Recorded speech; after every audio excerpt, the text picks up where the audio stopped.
We take Manhattan. Bienvenidos al nuevo episodio. Hoy vamos a hablar de Galicia. Se acerca ya el domingo.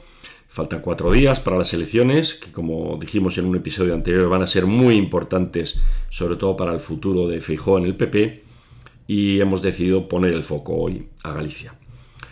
Claramente esta batalla en Galicia es una batalla entre dos, entre el PP por un lado, que tiene que conseguir renovar su mayoría absoluta, o el BNG, que podría conseguir junto con el voto del PSOE, que ya tiene garantizado, la presidencia de la Junta con su estrella revelación fuera de Galicia, que es Ana Pontón, del BNG.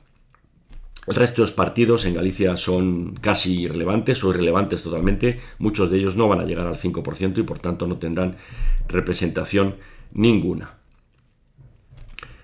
Nos vamos a basar en datos y hechos objetivos, sobre todo en datos. Y los datos tenemos la suerte de tenerlos accesibles y gratuitamente en Internet entrando en los datos del CIS. ¿Qué nos dice fundamentalmente el CIS? Bien, en primer lugar, que la mayoría absoluta del PP no está garantizada. El rango de escaños que le da el CIS es entre 34 y 38, es decir, rozando por debajo el larguero de la mayoría absoluta.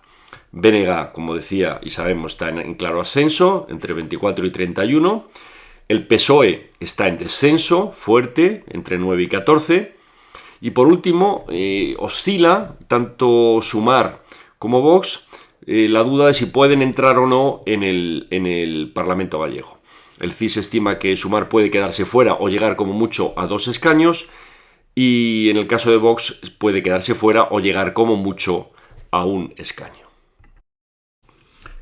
Ya sé, no matéis al mensajero, ya sé que el CIS está muy vilipendiado, dicen que se manipula, etcétera, etcétera. Pero el CIS tiene dos partes. Por un lado tiene un inmenso presupuesto y una serie de encuestas, un número elevadísimo, con los datos brutos, y esos yo creo que podemos poner la mano en el fuego, que no están manipulados. Y luego está la cocina, que se llama, que son los algoritmos matemáticos que utilizan, que además son, tienen el copyright de Tezanos y de otra persona de su equipo, donde se extrapolan, se cruzan todos los datos por distintas variables, recuerdo del voto, intención de voto, simpatía, etcétera, etcétera, y con eso se extrapola cuál va a ser el voto real.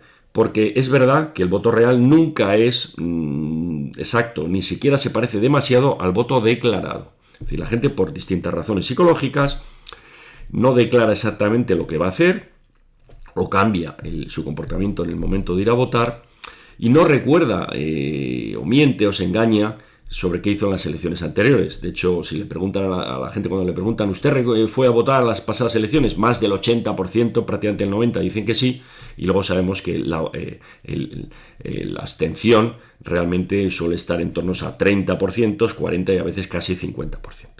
Bien, resumen, los datos brutos del CIS sí que nos valen. Además, en este caso, el CIS ha hecho una encuesta de 4.000 muestras en Galicia. Normalmente el CIS utiliza 4.000 o 4.500 en toda España, que ya tienen un grado de fiabilidad bastante más alto que las encuestas que utilizan solo 1.000 o 1.500, que son las que normalmente veis publicadas en los periódicos. En este caso son 4.000 entrevistas solo en Galicia. Por tanto, es prácticamente como hacer 60.000 o 70.000 en toda España, si extrapolamos la población. El margen de error, por tanto, muy pequeño. Estadísticamente se calcula 1,6% de margen de error. Y más datos de esta encuesta para que lo sepáis. De esos 4.000 entrevistados se dividen 1.200 para Pontevedra, 1.200 para Coruña, 800 para Lugo y 800 para Orense. Las 4.000 entrevistas han sido telefónicas, aleatorias. Se ha utilizado un 80% de teléfonos móviles y un 20% de teléfonos fijos. Este dato también es importante porque antiguamente y todavía hoy algunas encuestas solo utilizan teléfonos fijos. Imaginaros el sesgo de la muestra, que hablaremos de eso hoy, porque la población joven, que normalmente es la que utiliza más el móvil, incluso que no tiene fijo en sus casas, tiene un comportamiento de voto distinto que la población más mayor. Luego el CIS segmenta por muchas categorías, por creencias ideológicas, por sexo, evidentemente por edad, por renta, por población, tamaño de la población en la que vive, y divide las poblaciones en 6 tamaños, de menos de 2.000 habitantes, etcétera, etcétera, hasta llegar a más de 1 millón. En el caso de Galicia no hay ninguna de más de 1 millón. Y esto es básicamente la foto de la muestra del CIS. La fecha es importante, estas 4.000 entrevistas se hicieron entre el 5 y el 7 de febrero, es decir, la semana pasada, antes de que surgieran en la prensa este ruido mediático de las negociaciones del PP con Junts, que duraron, según el PP, 24 horas, y también la denuncia que hace ahora Esquerra Republicana, a través de su secretaria general en el exilio, que dice que también negociaron con el PP, cosa que el PP niega. En cualquier caso, ruido que no beneficia al PP claramente, y que Vox, por ejemplo, está utilizando en contra del PP, igual que lo utiliza el PSOE. Bien, quería compartir con vosotros algunos datos de esta encuesta que no son tan conocidos para mucha gente, incluso os pueden resultar sorprendentes. Voy para allá rápidamente. En primer lugar, una pregunta que hace el CIS que me parece muy interesante es, a los 4.000 encuestados, oiga, para usted, ¿qué grado de interés tienen estas elecciones, las noticias, etcétera? ¿Qué le parece a usted importante? Bueno, pues más de la mitad de los 4.000 responden que para ellos estas elecciones, la campaña electoral, etcétera, tiene poco o muy poco o ningún interés. Esto os ayudará a entender por qué esos niveles de abstención tan altos.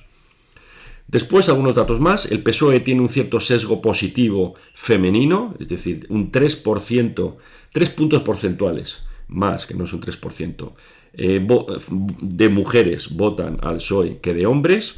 Esto se invierte en el caso del PP. El PP hay 4 puntos porcentuales más de hombres que de mujeres, entre los que declaran que van a votar al PP. Esto quizá no os sorprenda, pero es bueno recordarlo. En el caso del PSOE, yo creo que esto es efecto de la marca y efecto de Sánchez, no tanto del candidato local. Y lo mismo podríamos decir del PP, ese sesgo más de los hombres. Y en cambio, lo que sí hay un sesgo positivo a favor del BNG es en el caso de, o sea, en el criterio de la edad. Es decir, las personas jóvenes, podríamos llamar, o medianamente jóvenes, menos de 45 años, se inclinan mucho más por votar al BNG que las personas mayores de 45. Es decir, el voto del BNG, podéis ver algunos números del CIS, veréis que aumenta muchísimo más a medida que se reduce la edad de la población. Y nos vamos a detener un momento aquí, y os quiero mostrar la pirámide de edad de Galicia. Y además hay un pequeño vídeo, dura unos segundos, 30 segundos, donde veis la evolución en el tiempo de esta pirámide de edad, que es bastante sorprendente y quizá también ayuda a explicar, por un lado, cuáles son algunos de los problemas de Galicia, el envejecimiento de la población, cómo pierde población joven que migra, y también por qué el PP consigue tener 3 mayorías absolutas ya, y quizá una cuarta, si la revalidara este domingo, gracias precisamente, en este caso, al envejecimiento de la población, una población que tiende a ser mucho más conservadora, y en el caso gallego, este conservadurismo se inclina a votar al PP. Fijaros en el gráfico.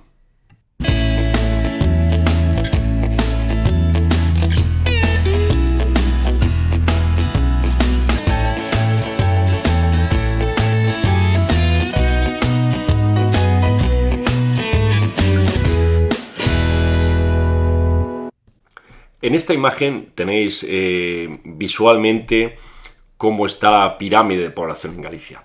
Como veis rápidamente, es una población más bien envejecida. Color azul son los hombres, color rojo son las mujeres. Hemos organizado el gráfico en 3 bloques. En el inferior, el rectángulo más pequeño abajo, son las personas que no votan, que tienen menos de 18 años. En medio son las personas jóvenes, entre 18 y 45. Y arriba, el rectángulo más grande, son las personas de más de 45 años. Como hemos visto en los datos del CIS, y también nos lo dice el sentido común, la gente más mayor tiende a ser más conservadora. Esto en el caso general de España se traduce en un voto más hacia el PP y el PSOE, como sabemos, los jubilados, etc.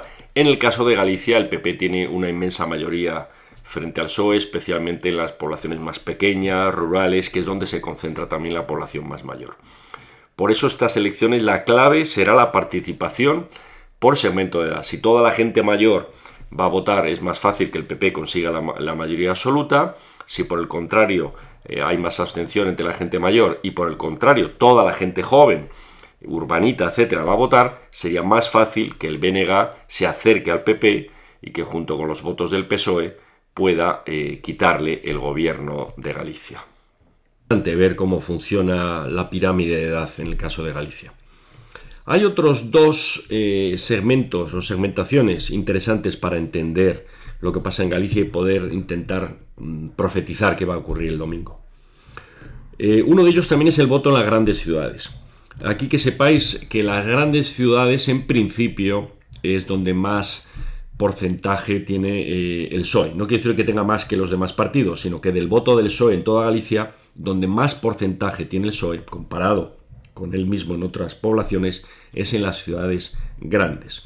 Esto es un dato a tener en cuenta y también esto explica que a veces en ciudades relevantes de Galicia, aunque la mayoría absoluta del PP en la autonomía es indiscutible o ha sido indiscutible durante 12 años, no ocurre lo mismo en algunas ciudades con mucha visibilidad en Galicia.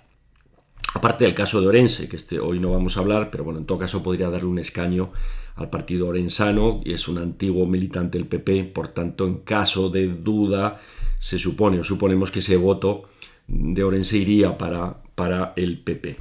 Bien. Aparte del tema de las ciudades, hay otro dato que a mí sí me ha sorprendido. Ya lo hemos visto a veces a nivel nacional. Es un dato que creo que a mucha de la audiencia de este canal os va a resultar difícil de creer, pero es así, se repite constantemente en el tiempo. Y es la relación o la correlación que existe entre el nivel de estudios y el voto.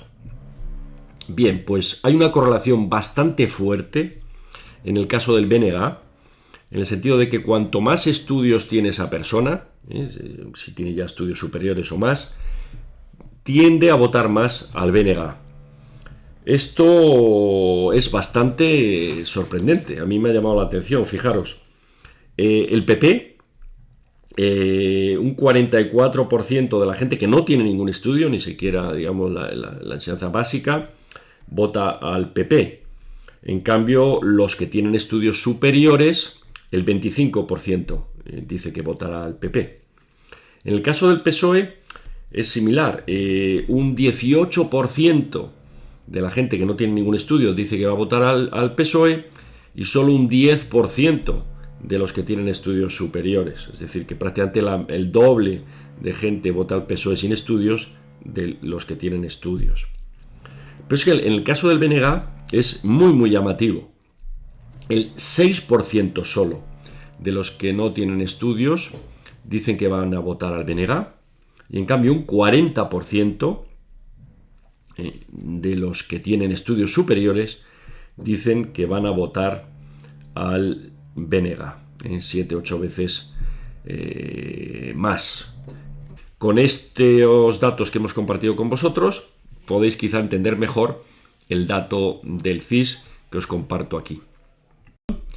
El PP debería estar preocupado o muy preocupado en estos últimos días de campaña.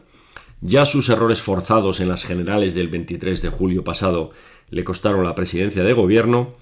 Quizá haya cometido también algún error no forzado en esta reunión off the record con periodistas, que al final no ha sido off, sino que ha sido on, y ha generado bastante ruido en relación a sus negociaciones con Junts o con RC para formar gobierno. El ascenso del BNG es muy fuerte y como conclusión última, creo que la clave para ver si el PP renueva su mayoría absoluta o por el contrario pierde el gobierno y llega Ana Pontón a presidenta de Galicia será la participación por esos segmentos de edad que ya hemos visto que la gente más joven tiende a votar al BNG y la gente más mayor tenderá a votar al PP. Por tanto, van a ser unos días frenéticos. Tanto el PP como el BNG se van a esforzar en llegar a los últimos rincones, movilizar a sus votantes y a las 9 o 10 de la noche del domingo sabremos, quizá, quién gobernará Galicia los próximos 4 años. Recordad que si por algún motivo el PP pierde el gobierno de Galicia, esto puede acelerar la operación Ticket o la operación Tajamar de la que os hemos hablado en algún capítulo previo. Hasta el próximo episodio, librepensadores, espero que os haya gustado. Podéis suscribiros al canal aquí abajo, compartirlo con vuestros amigos y vuestras redes sociales y hasta el próximo episodio.